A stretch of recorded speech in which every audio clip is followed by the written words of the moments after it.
Hey there, Grumpy Old Fart here. Be sure to check me out over on Rumble. There you'll find all of my stuff from YouTube, plus my political and social commentary and weekly current events, which YouTube frowns on. Links to my Rumble channel, as well as my other YouTube channels, and links to let you order my books are in the description of this video. If you enjoy my content, please like, subscribe, share, and comment. I welcome your comments, even if you disagree with me. Now, on with the video. Hey there, Grumpy Old Fart here. I'm doing an AD&D story titled "A Crashed What?" Uh, this this happened a lot back in the day. So when I tell you this story, please understand we had a variety of people who in our games at the time who really enjoyed a lot of different programs on television. So when you listen to the story, keep that in mind. Inspiration came from a lot of different sources. Um, my friend Jesse was running a one-shot Advanced Dungeons and Dragons game. He had us roll up fifth level characters, and there were five of us. I was running a wizard along with a pair of fighters, a thief, and a cleric.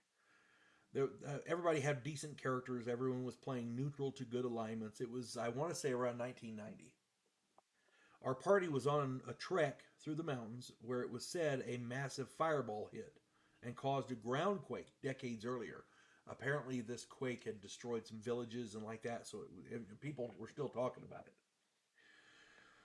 Uh, we were being chased by a huge pack of orcs and decided to run down a narrow gorge. Now, we lost the orcs, that was not a problem, but we found a strange metal wall with a huge rent in it. Being broke, as Jesse always kept us, we decided to explore and search for treasure. Inside, we found strange glowing orbs which dimly lit our way. These orbs were along the walls, and, you know, obviously they were there to light the way. Um, huh. We found corridors and rooms with doors partially opened. One was a circular room with with strange tables all around with chairs and a central chair on a raised dais. The central chair swiveled, and there were dead bodies all over the floor. They were odd humanoids. Some of the bodies had knives and swords. Some had other strange devices on their belts. They all had strange foreheads with ridged brows. We explored a bit more, and the players realized that we were aboard a crashed Klingon D7 battle cruiser.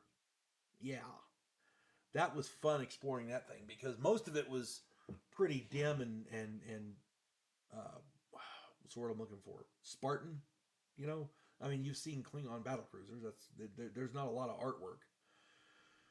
One room had strange boxes all over, and they were set in the walls and they were spaced out and they seemed to be humming. So we opened one. We saw there were frozen Klingons inside. Now, if you're familiar with Star Trek lore, the Klingons used to ship their Marines in cryosuspension to save on life support and provisions. These 12 Klingons in this particular box woke up, and thinking we were Federation citizens, they had immediately attacked us. Now, my fireball killed them all, but caused a cascade series of explosions. We fled the ship just as it incinerated. The main drive went out, did not go up for some reason, or which we're glad because the whole planet would have gone. You know. However, our characters did not know anything about any of that. All we know was that the thing was, there was another ground quake and the thing was going to be destroyed, so we fled. Now, through the course of our exploration, we had scavenged several disruptor pistols, a batleth, other trinkets, some knives, that kind of thing. Now, the pistols were very useful until the power cells ran dry. Our main fighter became specialized in the batleth. That was a running joke with him from then on. Uh, but it was we ran those characters for beyond the one shot for about a year. Jesse ran a great game, and I kind of miss playing with him. But he ran a great game.